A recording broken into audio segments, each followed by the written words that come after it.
Hey guys, what's going on? This is Brad from the Ad Army, and today we are talking about the fact that staples can make you a better player. And I want to dive into this because I do think that this is a misconception a lot of times. Because I know a lot of people are going to say, and a lot of times this happens, is that people assume that staples are obviously meant to be played. So of course they're meant to make you a better player because they have to be played. But that's not actually the case, and I'll explain why.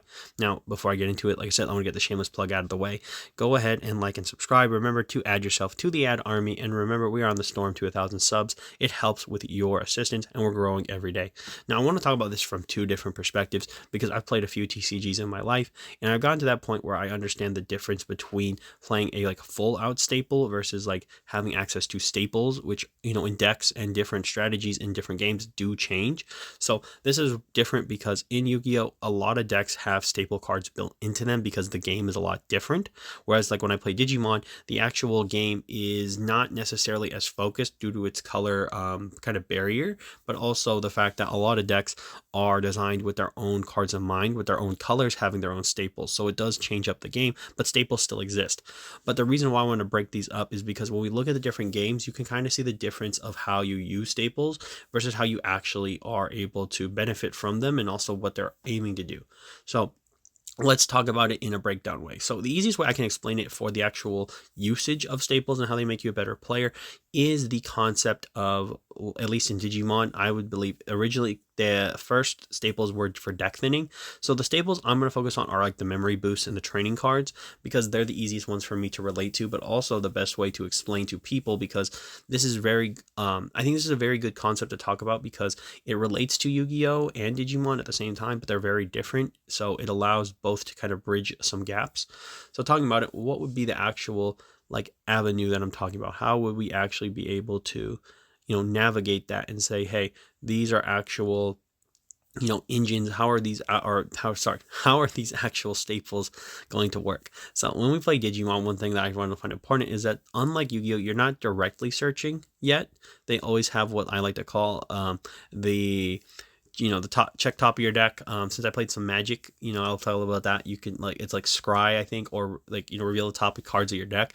So I usually like to call that as you're digging for it, because digging doesn't mean you'll find what you're looking for. It just means you got to kind of go look. So the point is, it's a lot more interesting to dig with the memory boost because in the case of the original ones, you would reveal the top 4 and you're looking for a specific Digimon. So you do that, you dig, you find it, and then you have access to it. The reason it's so huge is that when you're playing the memory boost, they were designed to filter a lot of the weaknesses of some decks, because a lot of decks did not have access yet to a searcher, an in-theme searcher for their archetype. So a lot of times archetypes weren't even a thing yet fully. It was important that cards start to look for the missing pieces of specific decks and allow you the ability to search them. And this was big because in the game of Digimon at the time, you were basically luck drawing off of your Digi-evolutions. So Digivolving in early Digimon was huge. But the reason why staples became so important is that they fixed some of the mechanic issues of the game being kind of slow. So decks that had a lot of ability to draw naturally, but also they had some ways to get around the fact, a good example is Rookie Rush existing for a long period of time. This deck was always able to get around this because the natural mechanic of the game in terms of digivolving was kind of subverted. So they would just hard play a bunch of stuff to the field because it was low cost and be able to play that way. And a lot of decks were just unable to get their pieces in rotation quickly enough to actually be a threat to a lot of different decks.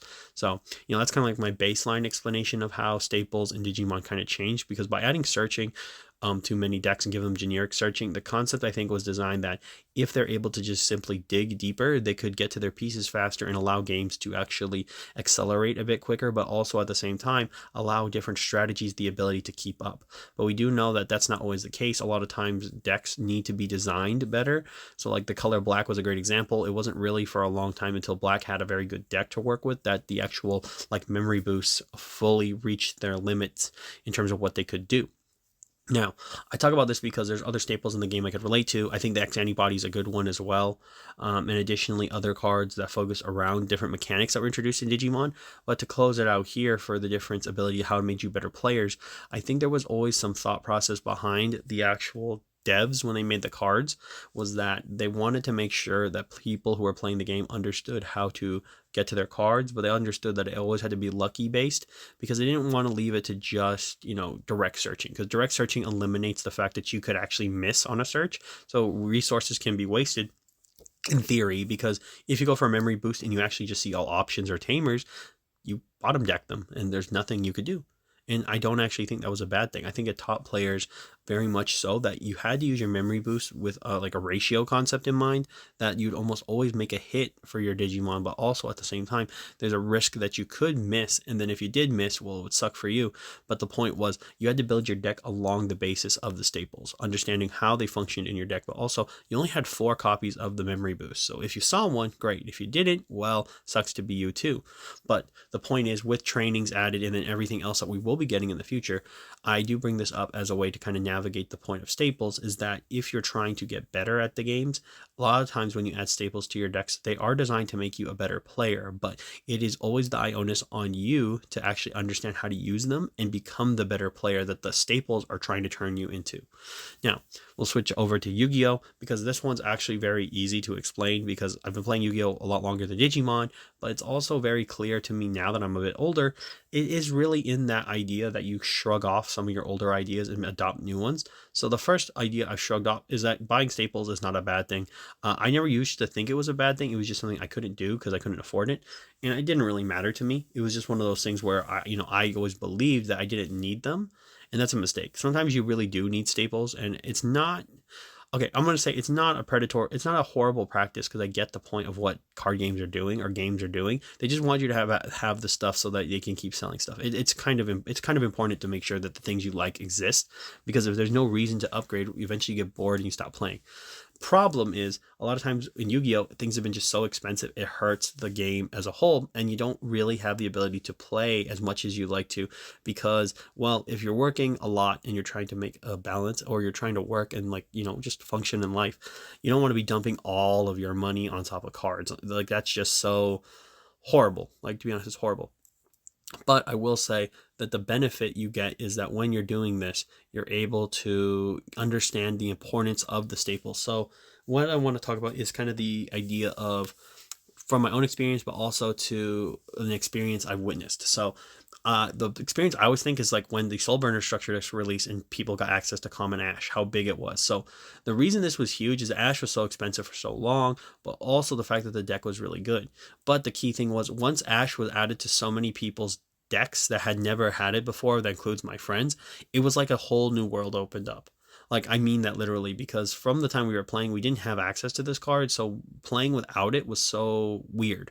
But when I thought about it now, I'm like, a world without it would also be really strange, because we've never now not had a world where we didn't have it.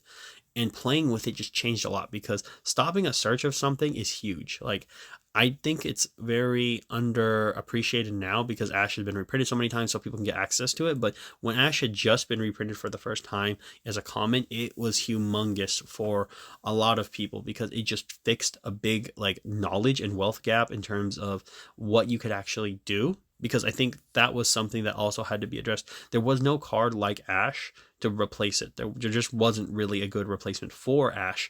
So having access to it for the first time, it changed a lot in our actual gaming lives as players, because it gave us a meta staple that a lot of us desperately needed, and it fixed that gap of being able to understand how I think competitive players actually use them, because a lot of times if you don't have access to staples, you have no idea what their true function is.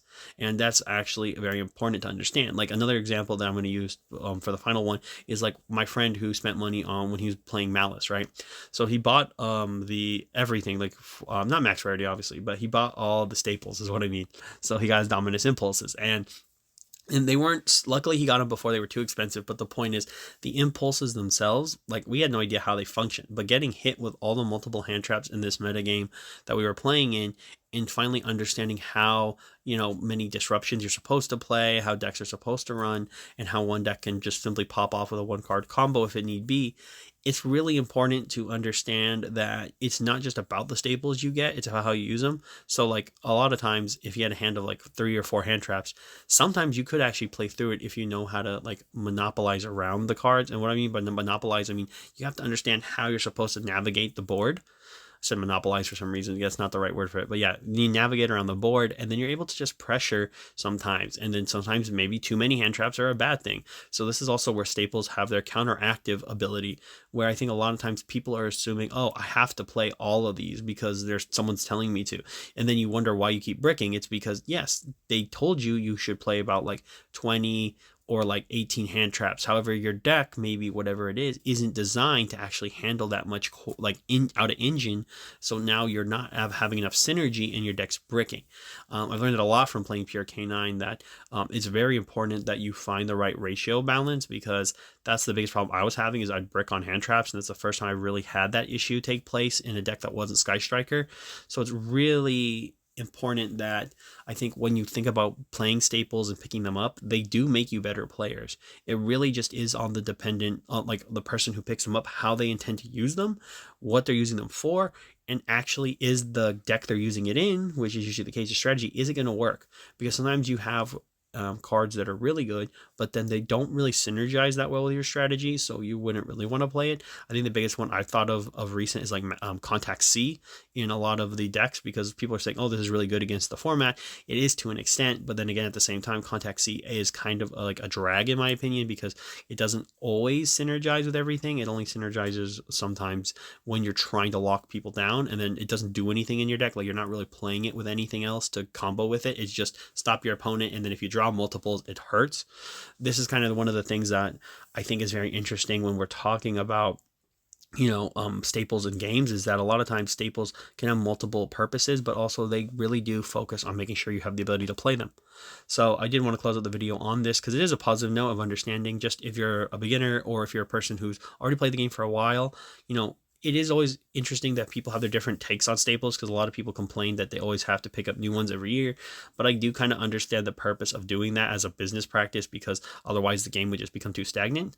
But yeah, that's just my opinion there. Let me know what you think down below in the comments. I hope this conversation was a little bit more interesting, because I do think this talks about not just the concept of playing a game, like if you want to be competitive, it's also just important because a lot of times in casual games, staples eventually roll their way into the actual like game itself. So like I think about a bunch of hand traps in Yu-Gi-Oh! Now that they're very affordable, like casual players or people who weren't really trying to play too heavily have access to them, and they do like them to an extent.